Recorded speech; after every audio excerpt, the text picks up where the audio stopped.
Xasana xanaa ma jébbal la léegi rek nga ñëwaat ak ñun. ci internet yi lan la ñu xëyee ci mardi bi. jërëjëf maam Khoudia man ni nga may joxe léegi damay kontaan. dëggantaan non damay kontaan. doxalal ay kontaan yooyu noonu. alors maam ñu wax gars yi rek mën nañu fekk sur les plateformes en disant que y a tey jii information bi xam ne bon je pense que ñu bëri moom la ñu yeewoo et que vous pouvez retrouver sur les plateformes mais aussi si suñu yenn mbokk na taskati xibaar li ci mel ne le soleil. mooy lu jëm ci mbirum coow bi xam ne amoon na. surtout fële ca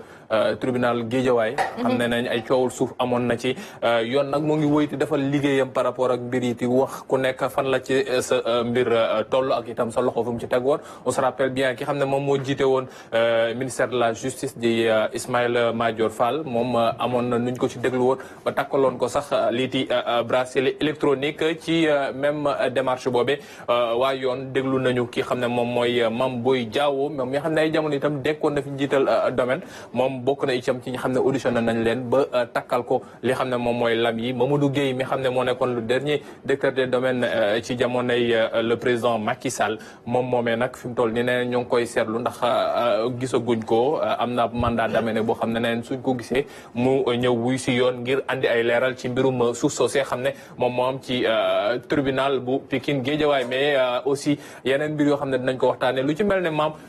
Sénégal dafa bëri ay borom xam-xam te xale yi chaque fois dañ koy wane. au passage ñuy féliciter bu baax a baax xale yu jigéen ñi parce que yenn saa yi dañuy yaakaar ne jigéen ñu noo dañ leen di teel a maye non ñenn ñi li jànguñu dañuy toppati foog ñoom seet et c'est vraiment quelquefois affaire yoo xam ne dañuy gis le contraire surtout ci concours général su jotee ay jigéen ñu bëri dañ leen di distinguer cette fois-ci nag le meilleur élève revient à Ahmed Babou nekk prytanée militaire bu Saint-Louis Charles Thioro rek ñu leen di féliciter ñoom teg waa PMS parce qu'ils ont su garder la flamme depuis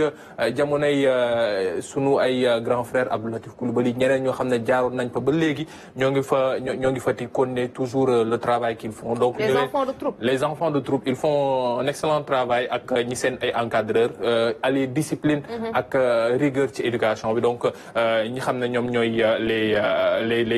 les gagnants les lauréats sont au nombre de 113 mais il y aura 120 distinctions yoo xam ne dinañ ko joxe donc ñuy féliciter bu baax tey xaar événement bi parce que c'est un événement boo xam ne les Sénégalais l'attendent parce que c'est la fête de l'excellence ñeneen ñi xam ne ñoo ngi def seen premier examen itam mooy sunu raxaxaani maam yaa ngi fàttaliku waajal CFEE entrée en sixième ak épreuve physique ya ngay dem di sànni di bal ci ay carré yoo xam ne ñoo wax na noo def ko ci carré bi dessiner le drapeau Sénégal. Xasana boobu neexul de laaj ma ban moo ci dàq. bu ñu nee da ngay am carte d'identité scolaire. carte d'identité yow mosoo woon am carte d'identité yaa ngi wax lu yàgg. ñu jeex la tey première appartenance bi xam ne dañ la koy jox. donc CFEE boobu noonu dire que CFEE bi incha allah le 19 et le 20 la war a tàmbalee et ce sera de 300 000 candidats suñu ay raq yoo xam ne war nañ koo def donc ñu leen di souhaiter encore bonne chance en espérant que ne mbiri dina dem ak jàmm ñu dugg ndànk ci lycée CEM avant ngay dugg lycée après nag affaire yi gën a neex parce que jàng bi noonu la affaire yi day gën di avancer tout au fur et à mesure que l'actualité mais aussi que le monde avance maam suñu demee ci xarala yi par rapport ak li xam ne moom moo ci gën a fës maam xam nga coow li fan yi fi mu toll nii nag dafa am ci yenn ci mbir yoo xam ne moo ngi commencé di am soo fàttali ko ñaari at ci ginnaaw suñu mbokk sénégalais yu bëri dañu jëloon yoon bi xam ne moom mooy yoonu Nicaragua pour bëggoon dem fële xam ne moom mooy États-Unis parce que ñëpp jàppoon nañ ne ci jamonoy Biden à un moment donné y avait ci côté frontière ya amoon na benn porte boo xam ne gars yi fa lañ daan porox ndolloo di dugg ci biir États-Unis ñu bëri nag dem nañ fa jaare ko Guatemala ak yeneen yoon mais mbir yi nag daa min di commencé soppeeku parce que suñu bàyyee xel bu baax a baax kii di Donald Trump ba muy def campagne bokk na ci li xam ne moom ak Elon Musk defoon nañ ko seen pilier muy lii di migration ñu d'accord ko surtout migration irrégulière bi ñoom nee nañu bañu ñëw mais dañu am noo xam ne noonu la ñuy sélectionné ñu war a ñëw maintenant nag moom waxam googu da koo dëggal parce que commencé na déjà andi ci ak yenn ci département sécuritaire yi nekk foofu ci biir États-Unis pour commencer di xool ñi xam ne amuñu këyit ñu commencé te leen génne. te loolu ay doomu Sénégal am na ñoo xam ne ñoo ngi fa ñenn ñi ñoo ngi doon yaakaar ñenn ñi commencé woon nañu dëbb daaxee dara. mais fi mu toll ni seen yaakaar daa commencé dëpp par rapport ak loolee parce que la note elle est sortie pour wax ne gars yi ñoo ngi commencé te di boot comme ni ñu koy waxee ñoom ci seen langage. maintenant y a des alternatives parce que ministère affaires étrangères keroog rek Jobaas génne na ko fi wax ko par rapport ak li xam ne nee na ñoom teg nañu alternative ci. nañu xool ñenn ñi ni ñu leen di jàppalee ba ñu dellu siwaat ñu dellu siwaatal seen bopp ci loolu sax ñoom la ñu lancé lii bi CBP1 benn application boo xam ne nee nañu dañuy permettre ñi xam ne ay doomu bitim réew lañu bëgg ñëw ci application boobu inscrire fa wax ne ñoom d'accord nañu pour ñu delloo leen waat seen dëkk bañ a jaaraat ci yenn jafe-jafe muy dugg ci ay kaso ay entassement ak yeneen yu xam ne gis nañ ko donc waa ambassade États-Unis def communication boobu pour wax ne ils ont ouvert la plateforme pour que gars yi mën faa jaar maintenant nag y a des commentaires par rapport ak ay doomu Sénégal ñenn ñi nekk fi ñenn ñi xam ne seen ay mbokk ñoo ngi bitim réew on pense par Cheikh Fall ne ku fi xam ku jaar Nicaragua pour ñëw States wax leen ko mu bu ñu daw te suñu amee rendez-vous tribunal nañu dem parce que am na ñenn yoo xam ne dañu wutoon ay avocat pour dem ñu defal leen liiti asile wala yeneen yi xam ne dañ koy jaar pour ñu wut ay kërit dañ ko daw bi wala ñàkk teew moom moo lay andil problème maanaam nga dawti wax na non damay daw dugg ci beneen dëkk wala wut feneen fu ma làqutu en attendant affaire yi di dal loolu nee na moo leen mën a andil problème nañu wut ay avocat te am ay passeport yu baax yoo xam ne dinañ ko téye pour au cas où su dara xewee ñu mën leen jàppale delloo si waat leen Khalifa Sall nee na bro cas bi dafa compliqué nos compatriotes qui ont bravé les interdits risquent leur vie et peut-être même ont emprunté de l'argent parce que y a aussi ce problème ñenn ñi ba ñuy dem yoonu Nicaragua bi xaalis la parce que dañu lay laaj xaalis bu weextaal nga doogaa di ko teg balaa ngay dem donc j'espère qu'ils rentreront de leur propre initiative même si je n'y crois pas vraiment et en tout cas daal moom li mu ñaan mooy yàlla jàppale sunu doomu Sénégal yoo xam ne nekk ñu ngi foofu noonu donc Latir moom li mu andi nee na donc tous les Sénégalais qui ont emprunté le Nicaragua pour rejoindre les États-Unis seront rapatriés il y a peut-être des nuances parce que am na ñenn ñoo xam ne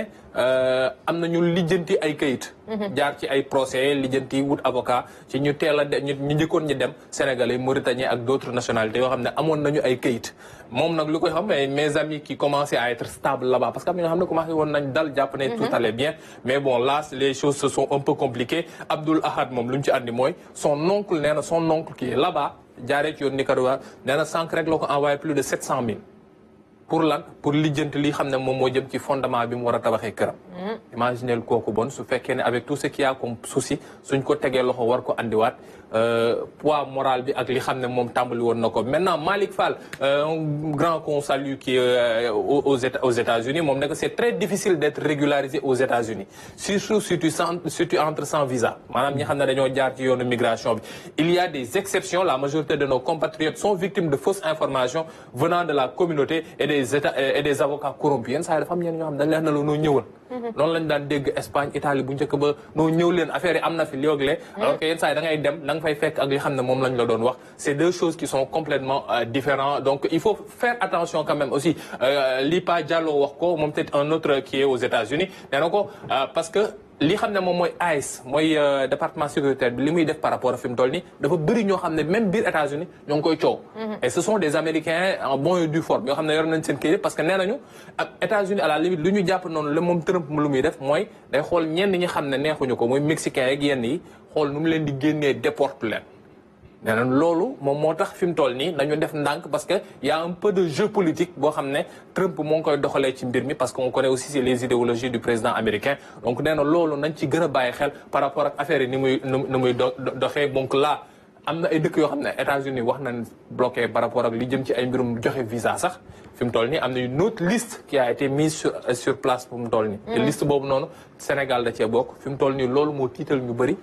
jotaguñu notification officielle nag bi wax ne non Sénégal dañuy tere ñu wax ne non visa du fi jógee te Sénégal dem États-Unis mais quand même il y a des interrogations et il y a une vidéo boo xam ne ça doit juste pour moi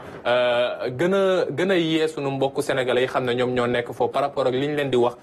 ci suñu demee États-Unis bu ñu daw mais nañu wut seen ay kayit yi ci nu mu waree su fekkee gars yi dinañ ko mën a gis ni c'est sur les réseaux sociaux surtout sur X le jeune là gis ngeen waa AIS ñoom ñoo ñëw mooy policier yi xam ne moom mooy gérer migration bi ñëw ils ont tous les papiers dañuy ñëw xool la interpeller la laaj la su fekkee ne yow la rapidement ce qu'ils vont faire mooy lii si tu n'as pas d'assistance amoo avocat amoo ñoo xam ne jàppale nañ la soo deful ndànk say mbir du yomb te balaa ngaa ñibbisi itam soo deful ndànk mën nga fa jaar ci yoonu kaso te loolu on le souhaite à personne surtout ci ñi xam ne ñoom ñoo nekk foofu donc ñuy ñaan rek autorité Sénégal gis nañu excellence Yacine Fall mu wax ne dina ci taxaw par rapport ak ñu ñu war a def accompagnement bi donc ñu gën ko dëgëral rek pour que les gens puissent revenir en paix fii ci biir Sénégal. Très bien. Mam, je quitte foofu mais bon tey moom affaire dafa internationale un petit peu. waaw tey kañ États-Unis non tey moom États-Unis la mais maam xam nga kii. Mame Balla. waaw kii mooy l'ami du peuple. ki bàyyi CDI ba Dakar dem dikk pour nekk ji humoriste. Avec la complicité de l'équipe technique su fekkee ne Jean Aziz su fekkee c'est bon. y a Mame Balla qui nous explique un petit peu li xam ne moom mooy xew fale ci Palestine ak Iran ak ñi am problème bi.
Donc, il est fort, Mame Balla. Il est très fort, il est très inspiré. le président de Boun. Nous sommes au passage, mon Mame Balla. Mais il m'a expliqué, il y a beaucoup de gens sur Facebook, surtout, d'ailleurs japonais. Je prends juste l'exemple de Alioune Ndiaye. Mame Balla, tu viens de passer brillamment le concours de l'ENA. yaa ngi fàttaliku ko ENA ak test psychotechnique yi xam ne moom da ko doon kaas saa su ne di wax ne fi mu toll nii Sénégalais dañ leen soxla pour nga bañ a dugg ci administration mais vraiment master class la nee na moom su fekkoon ne fekk na ko ba léegi muy jàngale le doyen Alioune Ndiaye nee na ko su fekkoon fekk na ko ba léegi muy jàngale lii nii mën nga ko jël projeté ko classe pour mën a joxe exemple par rapport ak cours géopolitique par rapport ak li xam ne moom mooy xew foofee ca proche Moyen-Orient et il y a d'autres Jano ne ko de la géopolitique profonde à Boun depuis 1960 moom rek mooy ki fi expliquer clairement li xam ne moom moo xew foofu ci projet Moyen-Orient donc géopolitique profonde Alioune Badara Mbengue ne ko maam li nga résumé nii en quelques séquences sama copain maa ngi koy nuyu au passage Arona Maguette Niang de Pikine nee na ko li mu résumé nii en quelques séquences Arona Maguette Niang mu fan yëpp moom la toog ba mu expliqué mu ngi expliqué fi mu toll ni thématique mais xam nga Arona il est dans les sphères géopolitiques assez profondes mais ñaa gi mu sant moo tax il faut qu'on le comprenne et Seydina Babacar ne ko merci beaucoup mon frère tu as parfaitement raison tu as presque parfaitement tout résumé dans cette vidéo ce qu'on voit est comique mais est très instructif par rapport à la leçon que tous les citoyens surtout les Africains et le monde islamique doivent savoir mais malheureusement les Occidentaux nous ont fait croire que c'est eux les gens bien et que ñun peut-être bon ñun fi mu toll nii ñun ñooy ñi xam ne xamuñu lu bëri. donc te xasana li ma ci jaaxal mooy ñëpp comprendre nañ te Mame Balla waxul benn yoon. déedéet. musigam rek la teg. yaa ngi fàttaliku Charles Chaplin. waaw. Mame Balla c'est à la limite le Charles Chaplin des temps modernes. Il y a aussi Mr Bean. Il y a Mr Bean, il y a Khaby Lame, des gens qui enseignent, qui éduquent sans pour dire un mot. Le cinéma muet. doxalal. Et c'est de l'art. Alors Mame léegi ñu dem ci sunu laaju démb gi joxe woon naa ko gars yi sa temps sa mère nag temps yi dafa jàpp affaire mais temps yi dafa yomb. non temps yi affaire mère dafa jàpp affaire yi quoi. temps génération wam la. non temps génération am laa dugg temps yi moom génération am laa dugg alors donc ki ñu joxe woon démb mooy Amadou Cissé Dia. Amadou Cissé Dia mi nekk le deuxième président de l'Assemblée nationale. Amadou Cissé Dia 1915-2022 nekkoon un médecin de formation et aussi un homme politique sénégalais qui était très respecté. Il a été ministre du commerce, de l'industrie, de la santé, des affaires sociales, de l'intérieur et de l'armée dans les années 1960. Il était très proche même du président Poët Senghor. Il présida l'Assemblée nationale entre 1968 et 1983 après le premier président bi xam ne moom mooy le président Lamine Koura Gueye. Il était aussi un dramaturge reconnu parce que moom mi mooy auteur des les derniers jours de Lat Dior. mu nekk ab pièce théâtrale boo xam ne mu ngi ko bindoon ci ba ñuy waajal li xam ne moom mooy Fesman yaa ngi fàttali la première version Fesman bi njëkkoon am fii Sénégal du temps du président Senghor. moom mi moo bindoon dramaturge bi ti les derniers jours de Lat Dior. C'était en 1965. En 1974 il prend la tête de la fondation Léopold Sédar Senghor bi xam ne ñoo ngi ko taxawaloon ngir mën a xool ni mu def ba gën a dundal waaye itam valoriser le legs de Léopold Sédar Senghor. kon donc kii di Amadou Cissé Dia moom la ñu andi woon démb pour rendre hommage encore au président Poët mais aussi à ces personnalités yi xam ne def nañu dara ci biir réew mi. Maam ñu dem ci laaju tay bi. su fekkee avec la complicité de Aziz Tall c'est bon par rapport ak ki xam ne moom la ñu andi tey ci kii kan la bi su fekkee c'est bon ñu andi ki xam ne moom mooy kii kan la bu tay bi waaw yemb na de mais nag xam nga comme on l'a dit on l'a en direct ki xam ne moom la ñu am tey ci suñu émission kii kan la mam mu nekk koo xam ne nag gars yi dañuy xam nga gars yi dañuy wax ne dama yéwén tey damay yéwénaat. waaw tey non tey damay joxe ay bonus yu bëri. defal lool non donc bon kii premier indice mooy joxe mooy maam bëri na am na équipe football bu am doole. fii ci Sénégal fii ci biir Sénégal. am na équipe football championnat Sénégal laa wax bu am doole. kii membre fondateur club équipe bi la. nga ni ma. membre fondateur. yaa ngi may xool damaa joxe non dama équipe bi may xalaat. est-ce que mën naa ne de waaye est-ce que boobu la. xam nga keroog waxoon naa la benn équipe Sénégal gars yi yaakaar ne. bii la te du boobu la du boobu te beneen la. waaye mais kii membre fondateur la ci équipe boo xam ne ba am dayoo la ci football sénégalais te ba léegi mu ngi am dayoo ci football sénégalais. mu nekk itam way jur ci koo xam ne ay jamono fii ci biir réew mi yore woon na fi ndombal tànk. nekk itam koo xam ne way jur la ci kenn ci koo xam ne itam suñuy wax. taarix ci mbirum tasum xibaar. dañ ko ciy bàyyi xel. waaw surtout ñun suñu kër gi fii RTS. waaw donc loolu mooy la deuxième indice bi xam ne moom laa jox gars yi léegi troisième indice il a été quelqu'un boo xam ne suñuy wax mbirum mouvement de gauche fii ci Sénégal bokk na ci ñu xam ne dañ ci amoon lool taxawaay. am nga un socialiste lañu war a dalal après ci kanam moom moo tax ma xawal laal tuuti socialiste yi xool cuq leen ndax ñoom école du parti lañ fa doon jàng jàpp nañ ko waaw après Seyna il faut que mu wax ñu ndax école du parti réellement leçon yi su ou pas su mais en grosso modo maam c'était ça et au dernier moment ba mu génnee même le gouvernement moom nekk na koo xam ne yore woon na itam diplomatie bu Sénégal ndax nekkoon na ambassadeur ci yeneen ci ay bërëb ci biir àdduna kon donc moom mi xam ne moom laa leen andil tey jii boo joxe waatoon sax nag indice maa la naan doy na. non maam fi mu toll nii dama ne tey ki ma leen andil nii moom soo leen ko trouvé wul waxal maire nag. tey na ma wax affaire nu mu demee. te daa mel ne photo am gis naa ko fële de maison de la presse. Soren mën nga ko gis parce que liggéey na ak ñun. waaw gis naa ko fa de. liggéey na ak ñun. non man kay moo jox indice tamit mais nag liggéey na ak ñun daal. waaw maison de la presse am na. waaw liggéey na ak ñun. waaw maison de la presse gars yi bu leen dem foofu noonu di wër turu gars yi de. xalaat leen jàng leen ñu ngi koy nuyu au passage. alors maam de manière ramassée lii mooy li ñu andi woon tey donc ci seen en bref di wax gars yi ñu ngi leen di xaar sur les plateformes mën nañu dugg ci chaîne YouTube bi page Facebook bi Instagram TikTok Twitter foo leen def la Diez Salimto ñu wuy ji leen incha allah jaajëf li nga def amati na solo macha allah Xasana kontaan nañ ci yow Jobaas Xasana indi na ay thématiques yu bari gis nañu actualité bi nga xamante ne problème foncier bi lancé na ko waaye itam problème mu Nicaragua bi daaw wala daaw jéeg heure bi coowal Nicaragua bi mu ngi fees dell ci réseau yi tey nag retombé ñi ngi ñëw ndànk-ndànk ndax xam nañ ne nguur bu bees bi falu États-Unis dafa xaw a am politique bu xaw a rek ñagas ci ñi nga xamante ne ñoo di immigré yi rawatina nag immigré yi nga xamante ne duggeewuñ fa yoon bu leer sénégalais yaa ngi fay investir waaye nag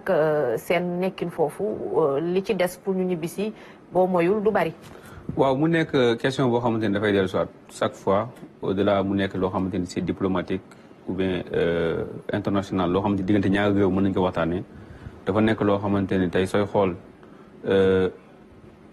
wuti la espoir la. kenn ku nekk yaay xool foo xamante ni jàpp nga ni tey fii sa yaakaar mi ngi fa nga dem fa te je pense que jeunes yi nga xam ne ñoo fa dem diggante daaw jéeg ak daaw yaakaar boobu la ñu am. donc te mu nekk loo xamante ni tey lu doy waar la suñu gisee situation yi ñuy dund. wax dëgg yàlla ñu ngi compatir ak ñoom parce que tamit mën nañ ni si yaakaar bu tas lañ jëm. parce que demee ba nga xamante ni tey bon wax na ko ñu ngi teg ay application ay logiciel lu ñu mënti toog mais su fekkee tey dem nañ ba condamné la te fekk amoo assistance day nekk loo xamante ni dafay compliqué ci yow. donc tamit vraiment mu nekk loo xamante ni tey ñu ngi compatir te gëm nañ ni comme ni ñu ko waxee démb suñu émission démb bi si communiqué bi nga xamante ne tey Yacine Fall ak ay ministère am génnee nañ ko. am nañ ci yaakaar ni ñoom dinañ taxaw doomu réew mi mais lu mu ci mënti doon encore une fois dafay doon loo xamante ni su fekkee yaa ngi dem bay dëgmal benn voyage il faut nga tukki nga xool ba yoon bi ngay jaar. parce que amaan na xamoon nañu code yi xamoon nañu yoon yi jàppoon nañu bon comme yomboon na nañ dem mais dafa am yenn répercussions yoo xamante ni tey moom moo ci dellu si waat je pense que lii situation bi ñuy dund tey si la bokk donc tukki baax na lool.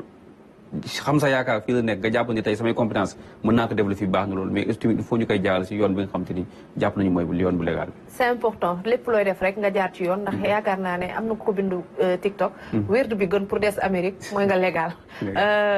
ma ñëw ci Lamine xale Sénégal ay jàmbaar lañ de ban message ngay lancé ñi nga xamante ne tey ñu ngi dem defi ji seen premier examen national. da nga wax waxu wird rek ma gis démb benn vidéo benn femme ne ku bàyyiwul wird yi ñuy joxe si TikTok bi nga jël wird di nga mos a wird guddi gis jinne jële wóy maa la ko wax de. mais tamit mu nekk loo xamante ni mbir mu doy waar la parce que boo xoolee chaque année dañuy gis que ni loolu day am Amérique gars yi di wax que ni dañuy répartir ñi nga xamante ni jaaruñ ci yoon bi légal rawatina ci période bi ñu toll parce que man am na lu ñu ci jot a xam ñu ngi gis que ni am na ñoo xam ne ñu ngi préparé pour jël li nga xamante moo di gaal gi pour tukki te ni ko États-Unis defee amaana yeneen réew yëpp noonu lañ koy defee parce que dañuy contre li nga xamante ni moo di immigration clandestine absolument kon defe naa Sénégalais bu ci nekk boo amee yaakaar ne sa wërsëg mu ngi nekk ci beneen réew nga dem pour dabu ji ko demoo pour sàcc wala demoo pour def nanga sud noonu mais da nga dem ngir lan parce que da nga am yaakaar boo xamante ni gis nga ko mais tamit waaw Lamine yaa esquivé noonu sama question maa ngi ñëw de xam nga yaa fi gën a ndaw moo tax ma yëpp la yaa fi mujjee def entrée en sixième ak CFA ñëwal ci xale yi mais loolu tamit mu nekk loo xamante ni mën nañoo wax ne da leen di perte loo espoir parce que tey ñu ci bëree bëri buñ ñu répartir indiwaat leen fii Sénégal am na ñu ci bëree bëri sax duñ amati espoir bi nga xamante ni moo di pour liggéey kon nag wax dëgg yàlla suñu autorités yi nañ ci tamit taxaw ba jàppale leen ñi nga xamante ni ñoo fa nekk ngir bépp condition boo xamante ni war nañ ko mën a tegal même bu fekkente ne dañu fay des parce que tamit yàlla waxu ne seen wërsëg foofu kese la nekk bu ñibbisiwaatee Sénégal tamit amaan na mën nañoo am loo xamante ni fee ñu nekk si États-Unis sax mënuñu ko fa am mais kii ni ñu collé suñu image maa ngi yow rafet na de man sa ful la moo ma jaaxal man ban année nga am entrée en sixième non man ban année man est-ce que aw yow wuyoo Lamine de 2012 xaw ma 2013 maam yow Lamine ci da ngay football non man bëri laa bëri la da ngay bëre ku mën a waaf nga yow li mooy esquive ku mën a waaf fente xam nga kii la ko gars yi di wax lak da ngay rasu rek rasu na ba jéggi da ngay saabu rasu ba génn mais en tout cas yal na leen yàlla taxaw ñoom ñëpp amiin yaa képp koo xamante ni sa wërsëg mu ngi fa bu ko yàlla dogee yal na la fa yàlla dimbali mais bu fi nekkee tamit Sénégal sa wërsëg fii la nekk yal na leen yàlla indi suwaat fii tamit ñu dellu suwaat seen njaboot liggéeyaat gën cee mën a taxawal Sénégal ba nga xamante ni ñëpp dinañ ci gis seen bopp Lamine dafa neex en tout cas ñu ngi leen di kii daal ñu ngi leen di porter suñu soutien jërëjëf Lamine wax dëgg Macha Allah. yàlla trop buñ ñu fontoo déet génnoo foofu sans tëjal micro gis naa démb gars yi def ay kii ni ay bombe atomique def ci drapeau Sénégal Lamine bàyyi foofu Lamine tegal foofu sa loxo ñu dem di kaat